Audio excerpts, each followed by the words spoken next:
ان الحمد للہ نحمده ونستعینه ونستغفره ونعوذ باللہ من شرور انفسنا ومن سیئات اعمالنا من يهد الله فلا مضل له ومن يضلل فلا هادي له واشهد ان لا اله الا الله وحده لا شريك له واشهد ان محمدا عبده ورسوله اما بعد فإن خير الحديث كتاب الله وخير الهدي هدي محمد صلى الله عليه وسلم وشر الأمور محدثاتها وكل محدثات بدعة وكل بدعة ضلالة وكل ضلالة في النار. أعوذ بالله السميع العليم من الشيطان الرجيم من همزه ونفخه ونفثه. بسم الله الرحمن الرحيم. رب اشرح لي صدري ويسر لي امري واحلل عقدة من لساني يفقهوا قولي. بسم الله الرحمن الرحيم. ان الله وملائكته يصلون على النبي يا ايها الذين آمنوا صلوا عليه وسلموا تسليما. اللهم صل على محمد وعلى ال محمد کما صلیت علی ابراہیم وعلی آل ابراہیم انک حمید مجید. اللہم بارک علی محمد وعلی آل محمد کما بارکت علی ابراہیم وعلی آل ابراہیم انک حمید مجید. اللہم ربنا آتینا فی الدنیا حسنۃ وفی الآخرۃ حسنۃ وقنا عذاب النار. ربنا آتینا من لدنک رحمتہ وہیئ لنا من امرہ رشدا. لا الہ الا انت سبحانک انی کنت من الظالمین. حسبنا اللہ نعم الوکیل یا حی یا قیوم برحمتک استغیث ولا حول ولا قوۃ الا باللہ العلی العظیم. آمین. الحمدللہ آج 16 دسمبر 2023 کو سیٹرڈے کے دن قرآن کلاس نمبر 75 کی اسٹوڈیو ریکارڈنگ ہونے جا رہی ہے. آج انشاءاللہ تعالی ہم سورۃ النساء کی آیت نمبر 60 سے لے کر 65 تک کور کریں گے، اور اس کی وجہ ہے اس میں جو دو آیت ہے اسپیسیفکلی 64 اور 65، یہ ایسی آیت ہے کہ جن آیت کی بنیاد پہ امت کے اندر ایک ایسا عقیدہ گھڑا گیا ہے کہ جس کی پیدائش میں اس وقت امت کلمہ گو ہونے کے باوجود شرک کے اندر مبتلا ہو گئی ہے، اور پلی وہ انہی آیت سے لیتی ہے. لہٰذا یہ متقاضی ہے کہ ان آیت کے اوپر ہم تھوڑی تفصیلی گفتگو کریں.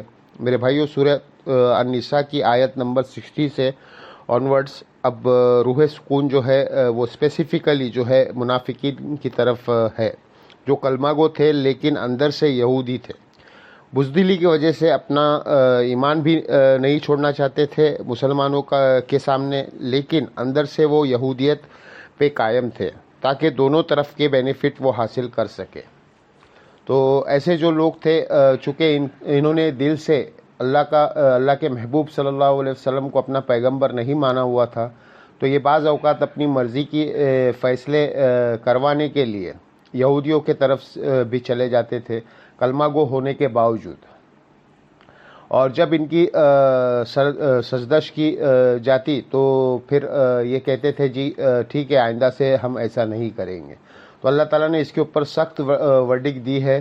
یہ کانٹیکس بتائے گا آپ کو کہ یہ بالکل اسپیسیفکلی اللہ نے محبوب صلی اللہ علیہ وسلم کے مبارک زمانے سے ریلیٹڈ چیز تھی، جسے جنرلائز کر کے آج امت کے اندر عجیب اور غریب قسم کا عقائد ڈال دیا ہے.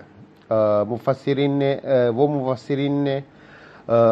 جو 14ویں اور 15ویں صدی کے ہیں، انہوں نے اسپیسیفکلی اور بعض اوقات پرانے مفسرین نے سے مسئلے مس ہینڈل ہوئے ہوئے، وہ انشاءاللہ ہم اس میں کور کریں گے. اعوذ باللہ من الشیطان الرجیم. بسم اللہ الرحمن الرحیم. الم تری الی الذین یزعمون انہم آمنوا بما انزل الیک.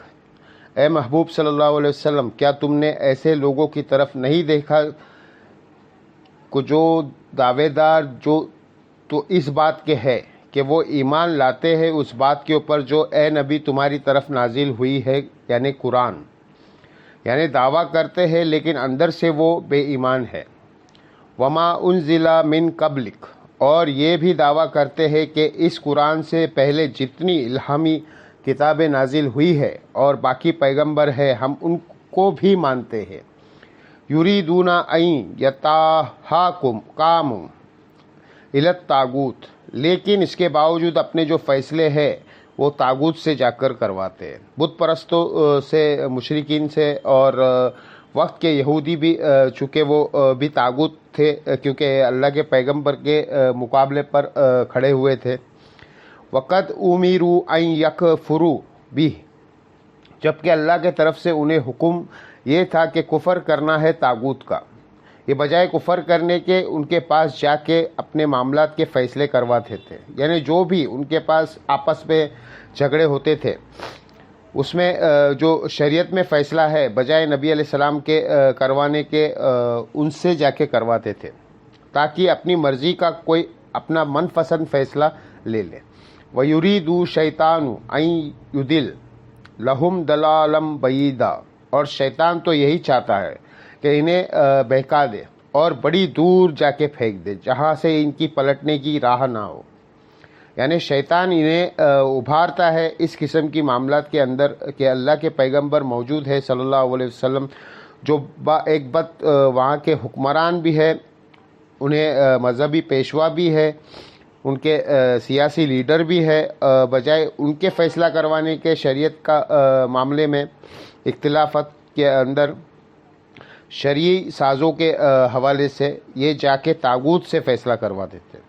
وَإِذَا قِيلَ لَهُمْ تَعَالَوْا إِلَىٰ مَا أَنزَلَ اللَّهُ، اور جب ان سے کہا جاتا ہے کہ آؤ اس کی طرف جو اللہ کی طرف نازل ہوا ہے یعنی قرآن، وَإِلَى الرَّسُولِ، اور رسول اللہ کی طرف بھی آؤ۔ اب ظاہر ہے کہ یہ چیز ان کو بھاری پڑ گئی تھی۔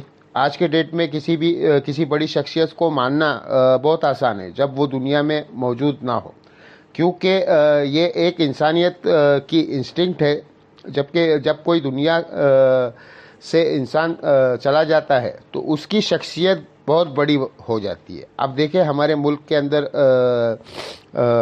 کتنے پولیٹیکل لیڈرز ہیں، جب وہ زندہ تھے تو لوگ انہیں کتنے برے الفاظ کے ساتھ یاد کرتے تھے، مرنے کے بعد وہ آئیکن بن گئے ہیں، بڑے متبرک ہو چکے ہیں، مرنے کے بعد وہ شخصیت سامنے نہیں ہوتی، لہٰذا اس کے کمزوریاں والا پہلو لوگوں کے سامنے نہیں ہوتے، تو وہ ایک بڑی متبرک شخصیت بن جاتی ہے کہ ان کے بارے میں آپ بات ہی نہیں کر سکتے۔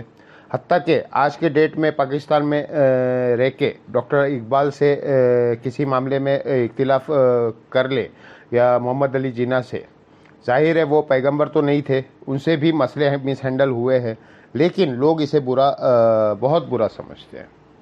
اور مذہبی پیشواؤں کو تو آپ چھوڑ دیں، ان کے بارے میں تو کوئی تصور بھی نہیں کر سکتا۔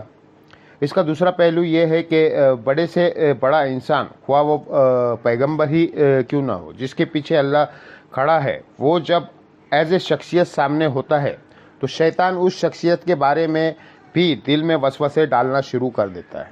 قرآن میں کئی جگہ آیا ہے، یہ کہتے ہیں کیسا پیغمبر ہے کہ بازاروں میں چلتا ہے، شادیاں کرتا ہے، آسمان سے کوئی فرشتہ اس پر نازل کیوں نہیں ہوا؟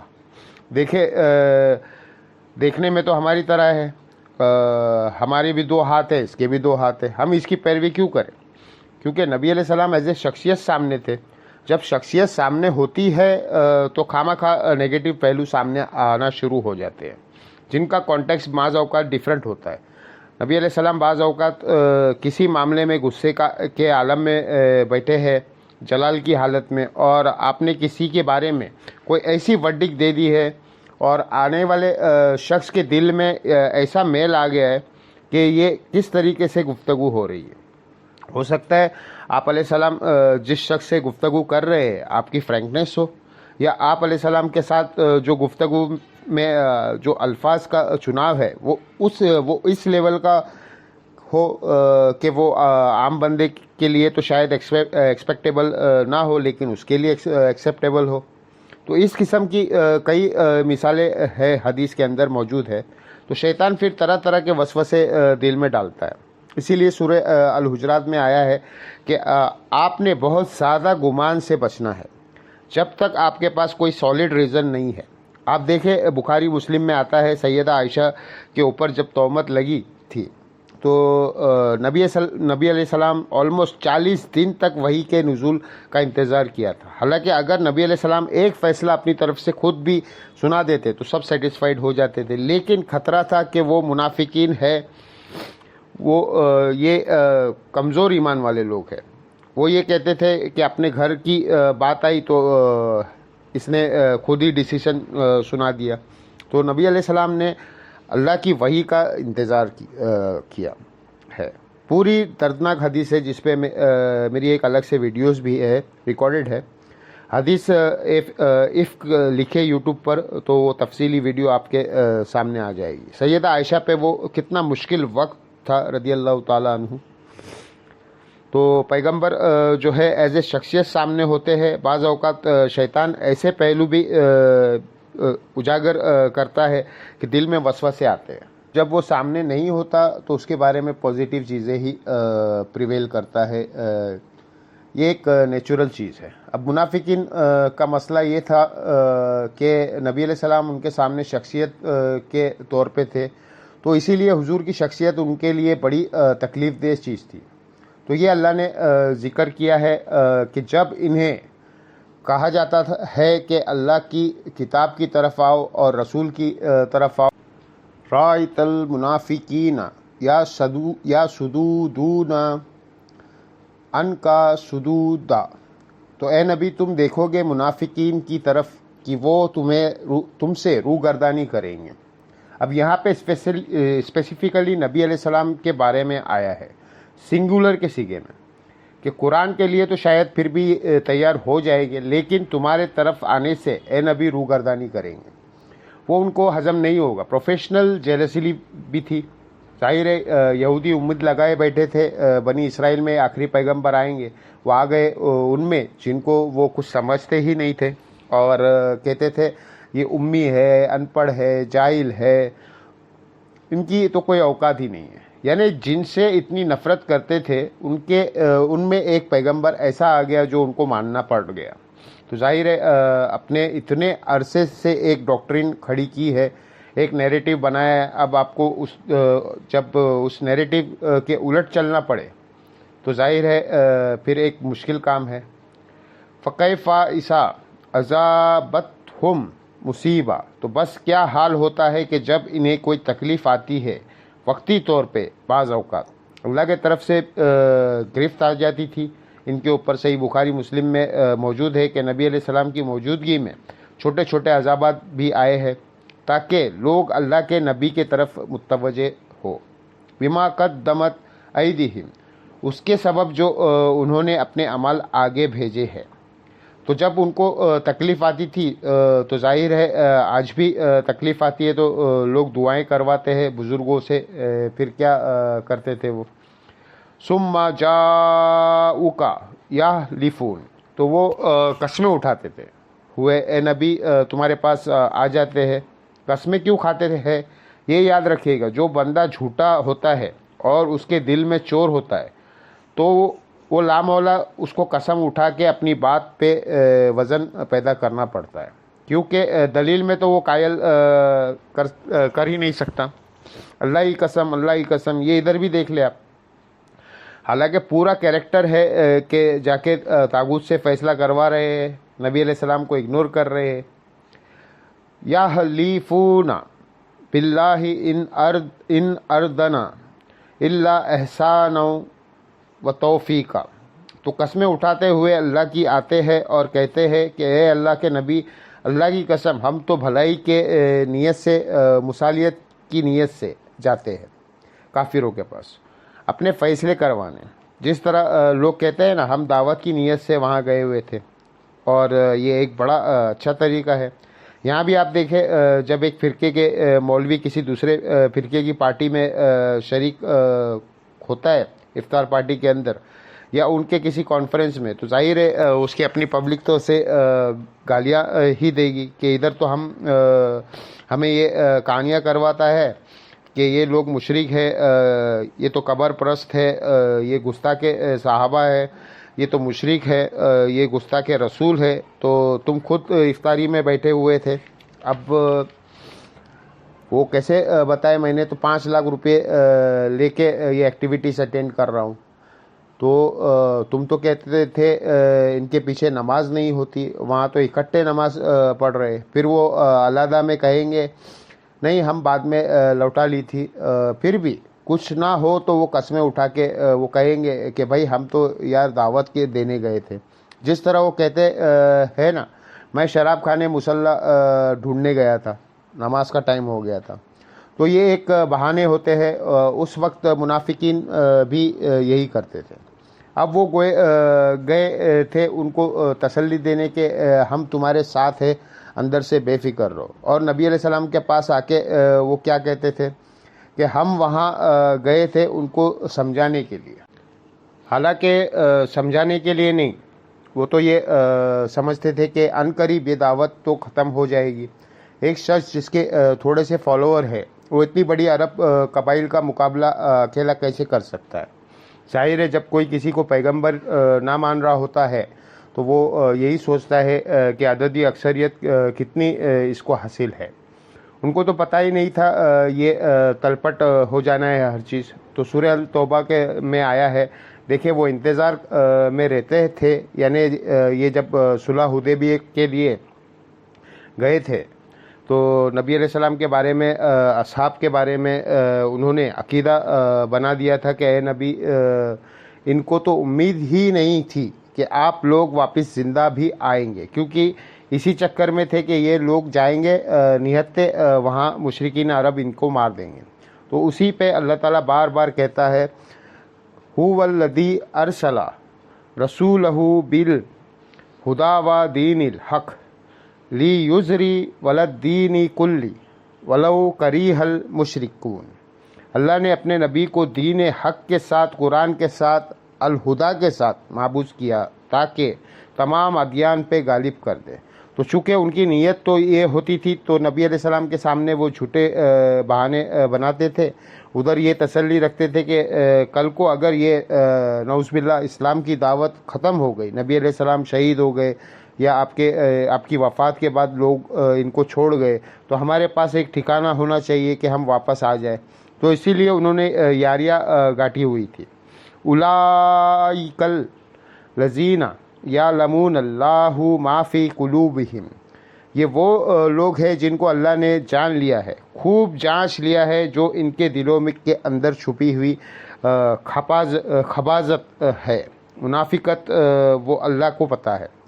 فَأَعْرِضْ عَنْهُمْ، اے نبی آپ نے بھی چشم پوشی کرنی ہے، ابھی وقت نہیں آیا ہے کہ آپ ان کو لین حاضر کریں، ابھی اپنے کو ایگزسٹ کرنا ہے، اچھے وقت کا انتظار کرنا ہے۔ وَإِذْهُمْ، اور ان کو نصیحت کرتے رہے اچھے الفاظ کے اندر، بجائے بالکل ان کو ایکسپوز کرنے کے۔ پھر ان کو خطرہ یہ ہونا تھا کہ باقی اصحاب پھر ان سے نفرت کرتے، اگر ان میں کسی کے چانس بھی ہوتے کہ وہ پلٹ آتا اللہ کی طرف تو وہ نہیں پلٹے گا۔ وَقُلْ لَهُمْ فِي أَنفُسِهِمْ قَوْلًا بَلِيغًا، اور آپ انہیں علیحدہ کر کے اچھے طریقے سے قول بلیغ کے ساتھ ایک ایک کو سمجھاتے رہے۔ یہ ایک اچھے ٹیچر کی نشانی ہے کہ اب وہ دیکھ رہا ہے کہ ایک بندہ فتنہ کریٹ کر رہا ہے، پبلکلی کریں گے تو فتنہ باز بنے گا، اس کو علیحدہ جا کے کہو یا کہ یار تیری ساری چالاکیاں مجھے پتہ چل گئی ہے، انسان کا بچہ بن جا، تاکہ اگر کہیں اس کے دماغ میں کہیں یہ بات ہو نا کہ یہ اللہ کے پیغمبر نہیں ہے تو اس کے پتہ چل جائے کہ اللہ کے نبی کو وحی کے ذریعے یہ چیز بتا دی گئی تھی کہ لوگ 2 نمبری کر رہے ہیں۔ ایمان میں اسے پتہ ہے یا تو پلٹ لے، کئی پلٹ بھی آتے تھے۔ اب دیکھیں رئیس المنافقین عبداللہ ابن ابی ہے، لیکن اس کا بیٹا جو ہے وہ صحابی ہے، اس کا نام بھی عبداللہ ہے، باپ جو ہے سب سے بڑا منافق ہے، بیٹا مومن ہے، تو اس کا ایفیکٹس تو ہوتا ہے نا۔ اب آ رہی ہے وہ آیت، آپ دیکھیں کہ پورا کانٹیکس آیت نمبر 60 سے شروع ہوا ہے سورۃ النساء کے، جو منافقین اپنے فیصلوں کے لیے طاغوت کے پاس جاتے تھے، یعنی یہودیوں کے پاس، اور نبی علیہ السلام کے پاس اللہ کی قسمیں کھا رہے ہیں کہ نہیں ہم تو وہاں دعوت دینے کے لیے گئے تھے۔ یہ ساری آیت آپ نے سن لی۔ اب اس کانٹیکس میں یہ آیت آ رہی ہے 64 منافقین کے بارے میں، کلمہ گو مسلمانوں کے بارے میں، جو قانوناً صحابی بھی تھے، کیونکہ باقیوں کو تو نہیں پتہ تھا کہ انہوں نے اندر ایمان قبول کیا ہے کہ نہیں، حتیٰ کہ بخاری مسلم دونوں میں آتا ہے کئی بار حضرت عمر نے اجازت مانگی عبداللہ ابن ابی کے بارے میں کہ یا رسول اللہ اجازت دے، اس کی تو میں گردن کاٹ دوں۔ یعنی حضرت عمر کو یہ بات سمجھ آ رہی تھی کہ یہ اوپر سے کلمہ گو ہے اور اندر سے منافق ہے، تو نبی علیہ السلام کو نہیں پتہ تھا۔ نبی علیہ السلام کو بھی ایسسمنٹ سے پتہ تھا۔ اس کے جواب میں نبی علیہ السلام نے فرمایا، بخاری مسلم دونوں میں حدیث ہے، چھوڑ دو عمر، لوگ کہیں گے یہ اپنے صحابہ کو قتل کرواتا ہے۔ یعنی نبی علیہ السلام عبداللہ ابن ابی اور منافقین کو بھی صحابہ کہہ دیا۔ یہ الارمنگ پوائنٹ ہے کہ کلمے کا احترام ہوتا تھا کہ ایک ٹھیک ہے اوپر سے کلمہ پڑھا ہے نا، تو لوگ کہیں گے یہ صحابہ کو قتل کرواتا ہے۔ حتیٰ کہ بخاری مسلم میں آتا ہے کہ نبی علیہ السلام نے اسی عبداللہ ابن ابی کا جنازہ بھی پڑھایا، اپنا کرتا اس کے کفن کے طور پہ دیا، اپنے مبارک ہاتھوں سے قبر میں اسے اتارا۔ یہ کہانی شریف نہیں ہے، یہ بخاری مسلم میں، اپنا لعاب دان اس کے منہ میں ٹپکایا۔ تو آپ کی نظر میں تو شاید اتنا کچھ کرنے کے بعد اس کی بخشش ہو جانی چاہیے، لیکن قرآن میں سورہ التوبہ میں آپ 70 دفعہ بھی ان کے لیے دعا کریں نا، ہم نے ان کی مغفرت نہیں کرنے، ہم نے ان کو معاف نہیں کرنا، کیونکہ یہ اللہ اور اس کے رسول کے دشمن ہیں، اور آئندہ سے نہ تو آپ نے کسی منافق کا جنازہ پڑھانا ہے، نہ اس کی قبر پہ جا کے کھڑے ہونا ہے۔ بین کر دیا اللہ نے۔ تو یہ پورا کانٹیکس وہ چل رہا ہے کہ منافقین اپنا فیصلوں کے لیے بعض اوقات اپنی مرضی کا فیصلہ لینے کے لیے، اگر حاکم کے طور پر، پولیٹیکل لیڈر کے طور پر، ایک دینی لیڈر کے طور پر اور پیغمبر کی حیثیت سے بھی نبی علیہ السلام کو مانتے تھے، اس کے باوجود بھی اپنی مرضی کا فیصلہ لینا ہوتا تو یہودیوں علماء کے پاس جا کے فیصلے کرواتے تھے۔ پیغمبر کے موجودگی میں مولوی کا کیا کام ہے کہ آپ جا کے ان سے فیصلے کروائیں؟ اس کے کانٹیکس میں اب وہ آیت آ رہی ہے، آیت نمبر 64-65، جس کی بنیاد پہ ایک من گھڑت گستاخانہ عقیدہ نبی علیہ السلام کے بارے میں انہوں نے خصوصاً بریلوی اور اہل تشیع مکب فکر کے لوگوں نے کر دیا ہے، اور اس کے عقیدے کا باقی امت کو پابند کرنے کی کوشش کی۔ ایون دیوبندیوں کا بھی کسی حد تک یہی عقیدہ ہے سوائے اہل حدیث کے، اور لوگوں کو پابند کیا ہے۔ جو اب اس کو نہیں مانے گا نا، وہ گستاخ رسول ہو جائے گا۔ وہ یہ آیت ہے، وما ارسلنا من رسول، اور ہم نے کوئی رسول بھی ایسا نہیں بھیجا الا مگر یہ کہ لیطاع باذن اللہ، اس کی اطاعت کی جاتی ہے اللہ کے اذن کے ساتھ، یعنی وہ رسول خود نہیں کلیم کر رہا ہوتا ہے اپنی اطاعت، آن دا بیہاف آف اللہ، وہ لوگوں سے کہتا ہے کہ میری اطاعت کرو، کیونکہ شریعت جو ہے یہ نازل اللہ نے ہی کی ہے۔ پیغمبر شریعت کے مجید یا کریٹر نہیں ہوتے، بلکہ شریعت پہنچانے والا ہوتا ہے۔ اور پھر اس کا کلائمیکس وہ ہے سورہ النساء کی آیت نمبر 80، آگے چل کے آ جائے گی، میں یطیع رسول فقط اطاع اللہ، جس نے رسول کی اطاعت کی گویا اس نے اللہ کی اطاعت کی۔ پھر سورہ آل عمران میں بھی آیت گزری ہے، قل ان کنتم تحبون اللہ فاتبعونی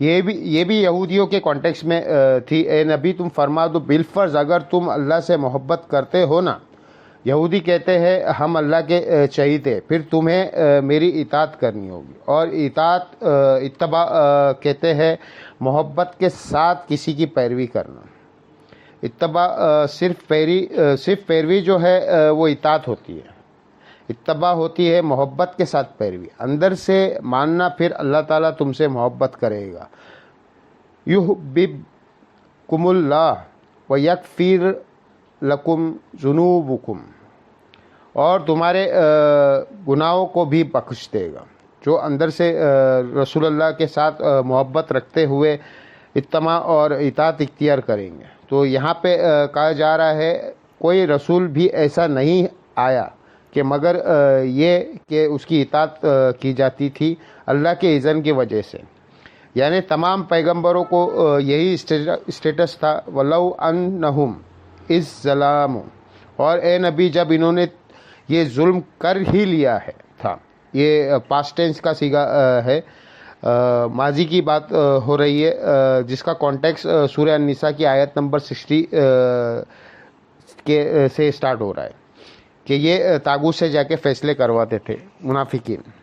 تو اے نبی اگر یہ حرکت انہوں نے کر ہی لی ہے اور انہوں نے یہ ظلم کیا اپنی جانوں پر کہ ایک پولیٹیکل لیڈر کی حیثیت سے, دینی پیشوا کی حیثیت سے, پیغمبر کی حیثیت سے ان میں موجود ہے, اور یہ اوپر سے کلمہ گو بھی ہے, اس کے باوجود بھی جا کے یہود کے علماء سے فیصلے کروا رہے ہیں طاغوت سے. اگر انہوں نے یہ ظلم کر ہی لیا تھا اور آ کے جھوٹی قسمیں کھا رہے انفسہم اپنی جانوں پر, وَلَوْ أَنَّهُمْ إِذْ ظَلَمُوا انفسہم اپنی جانوں پہ انہوں نے جو ظلم کر لیا, جاؤکا اب انہیں چاہیے کہ وہ آپ کے پاس حاضر ہو جائے. کس لیے؟ یہ حقوق العباد کا بھی معاملہ ہے نا, اللہ کے نبی کا تو بھی حق ہے نا. تو پہلے اللہ کے نبی سے آ کے معافی مانگے, ان کے ساتھ غداری کی ہے, کیونکہ تم انصار اللہ ہو نا, اللہ کے دین کے مددگار ہو نا. اس پیغمبر کے ساتھ جو لیڈر بھی ہے تمہارا, اس کے ساتھ غداری کی ہے. اب ان کے سامنے فاستغفر اللہ, اور آ کے اللہ سے توبہ کرو. اور صرف اللہ سے توبہ کافی نہیں ہے, واستغفر لہم الرسول, رسول اللہ بھی تمہارے لیے استغفار کرے کہ جی سفارش کرے, شفاعت کرے کہ اللہ ٹھیک ہے انہوں نے مجھ سے معافی مانگ لی ہے, یہ شمسار ہے, ان کو معاف کر دے. نبی کی شفاعت بھی ہو. لا وجد اللہ تواب الرحیم, تو یہ ضرور اللہ کو توبہ قبول کرنے والا ہے اور رحم فرمانے والا پاؤ گے. اس کو پکڑ کے انہوں نے آج کے ڈیٹ میں لگا دیا اور جا کے قبر رسول سے اپنی گناہ معاف کروائیں. اندازہ کرے کہاں سے بات اٹھائی ہے. میں اس کی پوری ڈیٹیل انجینئرنگ کروں گا انشاءاللہ کروں گا. اب باقی ساری گفتگو اسی پر ہے. اب اس کے اوپر اللہ تعالیٰ کی طرف سے ایک یونیورسل ٹروت آ رہا ہے آیت نمبر 65 میں, فلا وربک, اے نبی مجھے قسم اس بات کی کہ میں تیرا رب ہوں. یہ ہے اظہار محبت. لا یؤمنون, یہ کبھی بھی ایمان والے نہیں ہو سکتے چاہے یہ کلمہ گو ہو, اہل قبلہ ہے, تمہارے ساتھ نمازیں پڑھتے ہیں, قانوناً صحابہ بھی ہے, لیکن اندر سے انہوں نے منافقت والا رویہ اختیار کیا ہوا ہے. یہ کبھی مومن نہیں ہو سکتے. حتیٰ یحق کی منہ کا فیما شجرا بینہم, یہاں تک کہ یہ آپ کو حاکم, جج, قاضی تسلیم نہ کر لے اپنے جھگڑوں میں. اور صرف قاضی تسلیم نہیں کرنا ہے, ثم لا یجیدوا فی انفسہم حراجا, اس کے بعد اگر آپ کوئی فیصلہ کر لے, کوئی فیصلہ فرما دے, تو یہ آپ نے دل میں بھی اس کے خلاف کوئی تنگی نہ پائیں کہ جی چلو پیغمبر ہے ہم بات مان لیتے ہیں, لیکن دل مطمئن نہیں ہے, ہمارے ساتھ زیادتی ہو رہی ہے, نعوذ باللہ, نہیں مومن نہیں ہوں گے. ثم لا یجیدوا فی انفسہم حراجا, حرج بھی نہ دل میں پائیں۔ مما قضیتا، جو تمہیں اے نبی فیصلہ کر دیا، وَيُسَلِّمُ تسلیما، اور سر تسلیم خم نہ کر لے اس وقت تک یہ مومن ہی نہیں ہو سکتے ہیں۔ کیا اظہار محبت ہے اور کیا قیامت مضمر ہے اس کے اندر۔ اسی کانٹیکس میں صحیح بخاری اور مسلم دونوں میں حدیث ہے کہ حضرت زبیر رضی اللہ تعالیٰ عنہ ایک انصاری صحابہ کو کا جھگڑا ہو گیا پانی کھیتوں کو لگانے کے معاملے میں۔ نبی علیہ السلام نے وہ جھگڑا جب سنا تو حضرت زبیر کے حق میں فیصلہ فرمایا۔ اب وہ ہے صحابی تھا اور منافق بھی نہیں تھا، انصاری تھا، مومن تھا، لیکن اس کے زبان سے یہ الفاظ نکلے کہ نبی علیہ السلام نے اس لیے زبیر کا حق میں فیصلہ کیا کہ یہ ان کے پھوپھی کا لڑکا ہے، نعوذ باللہ۔ اب تو یہ سیدھی منافقانہ اپروچ تھی۔ اس کانٹیکٹ میں پھر اللہ تعالیٰ نے کہا کہ اگر کسی کے دماغ میں وہ کیڑا ہے نا کہ وہ اس قسم کی حرکتیں کر کے بھی رسول اللہ کے فیصلے پر اعتراض کرنے کے باوجود مومن رہ سکتے ہیں، وہ مومن کوئی نہیں ہے جب تک دل سے تسلیم کر کے سر تسلیم خم نہ کر دے۔ اگر دل میں بھی تنگی آئے، ایمان فارغ۔ اچھا، اس کانٹیکس میں ایک جعلی واقعہ ہے جو تفسیر ابن کثیر سے لوگ کوٹ کرتے ہیں، لیکن حافظ ابن کثیر نے ساتھ یہ لکھا ہوا ہے کہ یہ جعلی ہے واقعہ، کہ جی ایک مومن تھا، اندر سے منافق تھا، اس نے نبی علیہ السلام سے فیصلہ کروایا تو حضور نے یہودی کے حق میں فیصلہ کر دیا اور مسلمان کے حق میں نہیں کیا۔ وہ حضرت ابو بکر کے پاس آیا، انہوں نے بھی کہا کہ جب رسول اللہ نے فیصلہ کیا تو میں کون ہوتا ہوں۔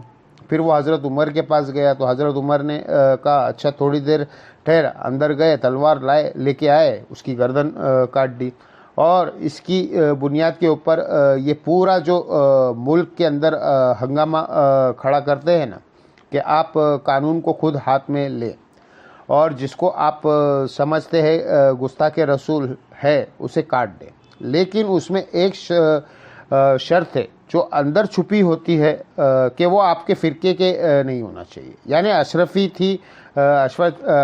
علی تھانوی رسول اللہ کو ماننے والے کو کاٹ دینا ہے، آپ نے چشتی رسول اللہ کو کہنا ہے، معرفت کی بات ہے۔ اور چشتی رسول اللہ والے جو پارٹی کے خلاف کوئی پارٹی ہے تو وہ چشتی رسول اللہ والے کو کاٹ دے اور اشرف علی رسول اللہ کے کہنے والے کے بارے میں صرف نظر کرے۔ ساری فرقہ واریت کی جنگ ہے اور یہ دونوں آپس میں مل کے ایک دوسرے کے ساتھ کو ایگزسٹ کرے اور غلامت قادیانی دجال کے ماننے والوں کو کاٹنا شروع کر دیں۔ دعوت کہیں بھی آپ کو نظر نہیں آئے گی اور نام لیتے ہیں کہ ختم نبوت کے جتنے تحریکیں آئیں گے، ختم نبوت تحریکیں نہیں ہیں۔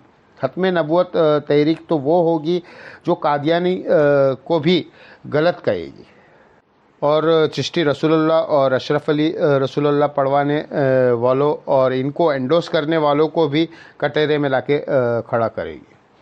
یہ نہیں ہے کہ وہ لوگ بزرگی اول کرے اور ان کو جو ہے آپ کافر کہتے ہیں، اس بنیاد پہ چندے اکٹھے کرتے رہے۔ لہٰذا میں ان تمام تحریکیں کو کہتا ہوں یہ اینٹی قادیانی تحریک ہے۔ ختم نبوت تحریک صرف اسی پلیٹ فارم سے ہے، اللہ کے فضل سے، کہ جس نے ختم نبوت کے اوپر ڈاکہ مارا ہے، معرفت کے نام کے اوپر یا کشف و الہم کے نام کے اوپر، یا عقیدہ امامت کی بگڑی ہوئی شکل مانتے ہوئے، یا کسی بھی اور طریقے سے، یا امتی نبی والا فراڈ کرتے ہوئے، سب کا سب کو ایک لاٹھی سے ہانکا جائے گا۔ پھر آپ لوگوں تک دین کی بات پہنچا سکتے ہیں، ادروائز ظاہر ہے ایکسیپٹنس تو نہیں ملے گی۔ لوگ کہیں گے جی اپنے گھر کی صفائی تو کرتے نہیں، دوسروں کو کے اوپر بات کرتے ہیں، اور یہی وہ چیز ہے جو قادیانی کو اسلام کی طرف نہیں آنے دیتی۔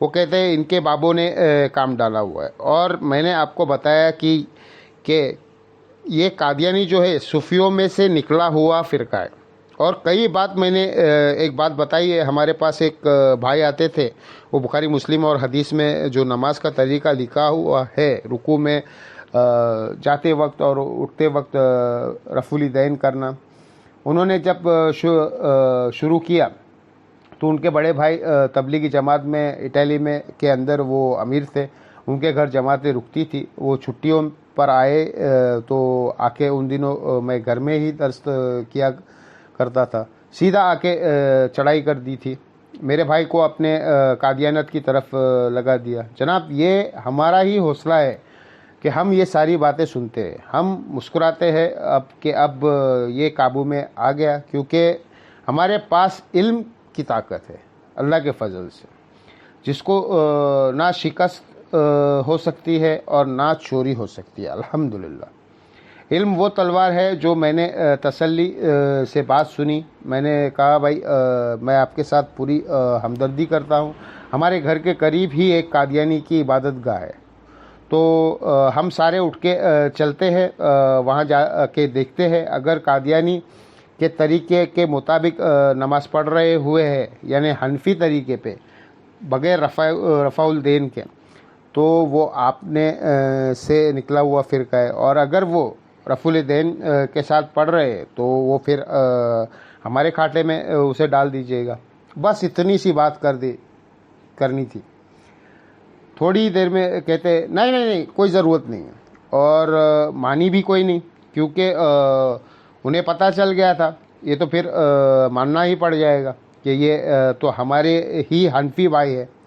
تو قادیانی آج کی ڈیٹ میں حنفی ہے، یہ بعض لوگ انہیں چند ایک مسائل پکڑ ہے نا، فاتحہ خلیف الایمان میں ان کا یہ عقیدہ ہے، اوورال حنفی ہے، حنفیوں میں بھی تو کوئی ایک شاخے ہے، کئی ایک شاخے ہیں۔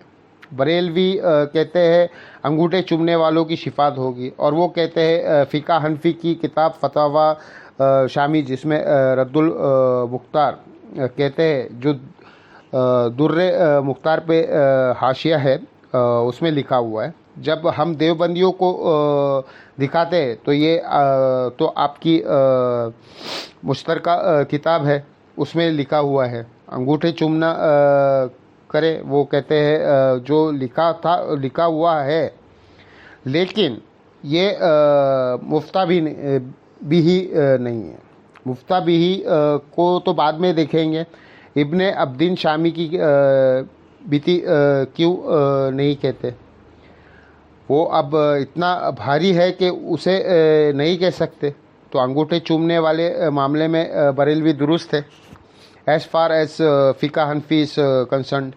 قرآن اور سنت کے حساب سے نہ یہ درست ہے نہ وہ درست ہے، فقہ حنفی کے مطابق میں بات کر رہا ہوں، تو پھر اس قسم کی لوگ پھر حربے اڈاپٹ کرتے ہیں، تو جدھر سے نکلے ہوئے ہیں انہی کے مطابق عمل کریں گے نا۔ یہ وہ آیت تھی سورۃ النساء کی آیت نمبر 64، جس کے اوپر انہوں نے پورا عقیدہ کھڑا کیا ہے، وَلَوْ أَنَّهُمْ مِزْ انفسہم من جاؤکا، جی قرآن میں اللہ تعالیٰ نے فرما دیا ہے کہ جب کوئی اپنے جان پر ظلم کر لے، رسول اللہ سے آ کے شفاعت کروا لے، تو وہ کہتے ہیں دیکھیں جی آپ بعد والی امت کو محروم کرنا چاہتے ہیں۔ اتنی بڑی فضیلت سے صحابہ اکرام تو اپنی مبارک زندگی یعنی کے اندر جا کے حضور سے دعا کروا لیتے تھے، آج امتی کیا کرے؟ تو آج قبر پہ جائے، یہ خود ہی کہانی بنا لی، قبر پہ جائے اور جا کے عرض کرے، اور یہ عقیدہ بریلوی دیوبندی شیعہ تینوں کے مشترکہ ہے، صرف اہل حدیث اس کو درست نہیں سمجھتے۔ سر آج کی امتی کیا کرے؟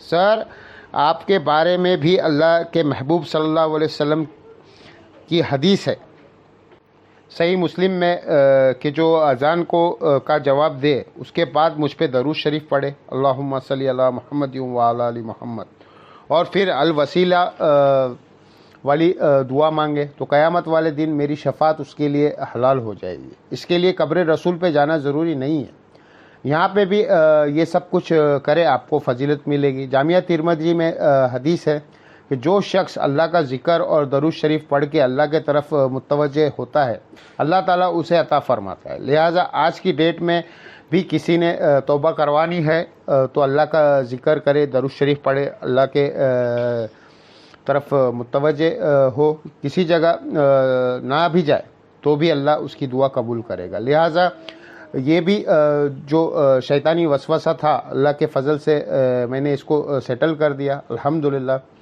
اب اس عقیدے کی بنیاد کیا ہے، چند ایک باتیں میں ایک ایک کر کے اسے کور کر لیتا ہوں۔ ایک تو آپ کو اس کا یہ کانٹیکٹ سمجھ آ گیا، یہ اس دور کے اعتبار سے تھا۔ وہ کہتے ہیں جی قرآن کی آیت تو جنرل ہے، آپ ان کو حضور کے زمانے تک کر رہے، یہ وہ لوگ ہیں جب ہم انہیں توحید کی کوئی آیت بتاتے ہیں تو کہتے ہیں یہ تو بتوں کے بارے میں ہے، کافروں کے بارے میں، اور جب یہ آیت آئی تو اس کو آج بھی فٹ کرنے کے لیے تیار ہے۔ آدھی بات ان کی درست ہے، ہم بھی کہتے ہیں بتوں کی آیت آپ نہ لگائیں اہل ایمان کے اوپر۔ ہمارے پاس تھوڑی آیت ہے جو قرآن حکیم میں انبیاء کے بارے میں ہے کہ وہ نہ کسی کے نفع کے مالک ہے نہ نقصان کے۔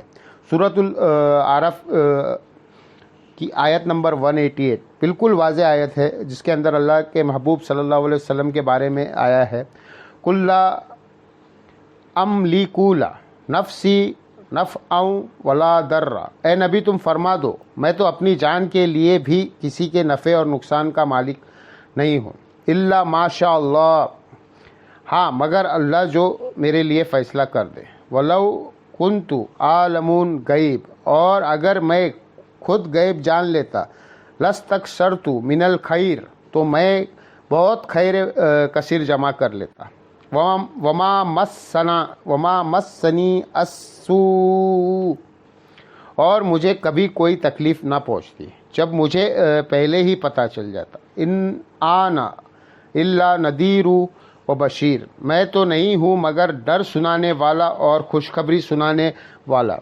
لِقَوْلِ يُؤْمِنُونَ، ان کے لیے جو بات ماننا چاہیں گے، ایمان لانا چاہیں گے۔ تو یہ واضح قرآن میں آ گیا ہے، تو اس کے بعد تو کوئی ضرورت ہی نہیں ہے۔ پھر سورۃ المائدہ میں اللہ نے اولو العزم پیغمبر عیسیٰ ابن مریم اور ان کی والدہ جو اولیاء کی سردار ہے، ان سے بڑھ کر تو کوئی بزرگ نہیں ہو سکتا، جو پیغمبر کی ماں ہے، ان کے بارے میں آیا ہے، مل مسیح ابن مریم الا رسول، آیت نمبر 75 المائدہ، مسیح ابن مریم تو نہیں تھے مگر ایک رسول، قد خلت من قبلی ہی رسول، ان کے پہلے بھی کئی رسول گزرے، وَأُمُّهُ صدیقہ، اور ان کی ماں سچی عورت تھی، کانا یاکلان طعام، دونوں کھانا کھانے کے محتاج تھے، انظر کیف نبینہ الآیات،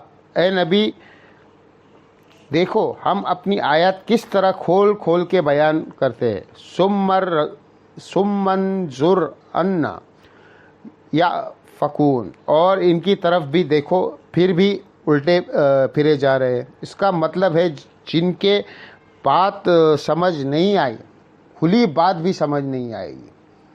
قل اتعبدون من دون اللہ، اے نبی تم فرماؤ کہ اللہ کو چھوڑ کے عیسیٰ اس کی ماں کو پوجنا تم رہے ہو، تو یہ من دون اللہ اللہ نے پیغمبر کو کہہ دیا، یہ بتوں کی آیت نہیں ہے۔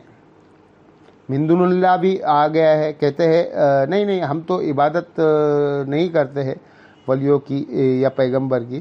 سر اگلی بات بھی سنیں، ملا یملک لکم ضرا ولا نفعا، وہ عیسیٰ اور ان کی ماں جو نہ تمہارے نقصان کے مالک ہے نہ نفع کے۔ اللہ کہہ رہا ہے حضرت عیسیٰ اور ان کی ماں بھی کسی کے نفع نقصان کے مالک نہیں ہیں، تو باپ کدھر، واللہ هو السمیع العلیم، اور اللہ ہے سننے والا اور علم والا۔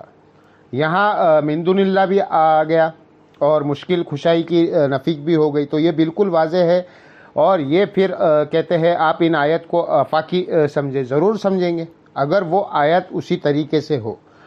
آپ بھی ان آیت کو آفاقی نہیں مانتے، نہ مان سکتے ہیں۔ وَلَوْ أَن